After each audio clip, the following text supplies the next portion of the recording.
Hey, I'm Mike Ruiz, and I'm a celebrity photographer from New York City. And I was born and raised in Canada, and I didn't have much exposure to Latino culture because my mom was French Canadian, my dad was raised in the U.S., and of course we were being raised in Canada, so we weren't exposed much to Latino culture. So I sort of was a late bloomer as far as my getting in touch with my Latino roots. That kind of happened when I moved to the U.S. In my mid-20s. But when I moved to Miami, it's the first time people because of my coloring, people just automatically assumed that I was a Cuban or Puerto Rican, so people would just launch into Spanish. So I thought, so then that's kind of really sort of where I thought that this is like a prevalent thing in me and in my life, and I really want to learn more about the culture and embrace the culture. So that's kind of when it sort of started to unfold. What was that? I came out when I was 17 years old, and I came out to my friends who didn't even bat an eye, and then I came out to my parents several years later, but fortunately I've never had a negative experience coming out.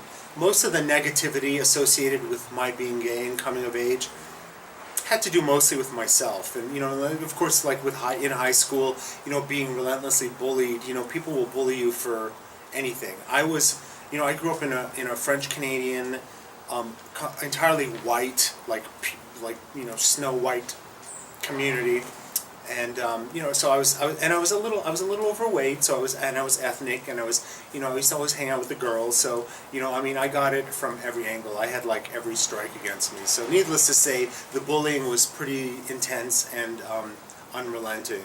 Why I feel so connected to doing work with LGBT youth now, because of that, because I know what that feels like. I know that feeling of isolation and that feeling of teetering close to the edge of not knowing if you want to go on or not.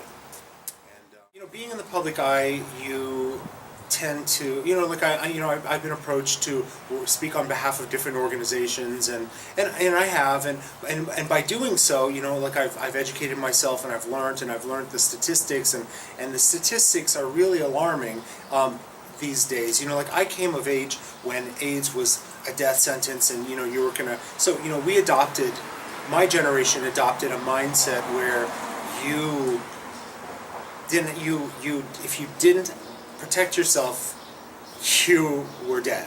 Those were the two choices that you had. Today people don't put as much stress on the importance of being safe and education and all of that as they used to, and as a result, the highest incidence of HIV infection is between 17, the age bracket of 17 and 24, which in this day and age, with all is really, it's shocking, and it's really unnecessary. So I'm wired in a way where once I have information, I can't not use it. I can't, if I'm informed, if I know somebody's being, abused next door, I can't ignore it. That's just the way I'm wired. Some people can turn a blind eye very easily. I can't. My guilt conscience is way too overwhelming.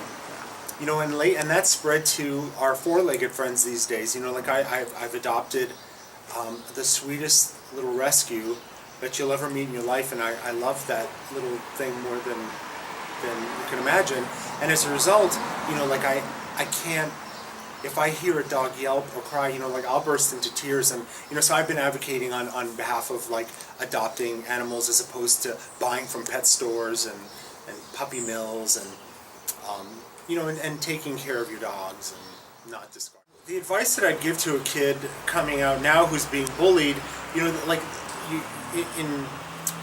right that it was different when we were younger. We get bullied at school, but then that was the end of it. Unless you got bullied by your older siblings, which I did. So I really never had a safe haven. But theoretically, you could leave the bullying at school. But now with technology, you get affronted it's unrelenting.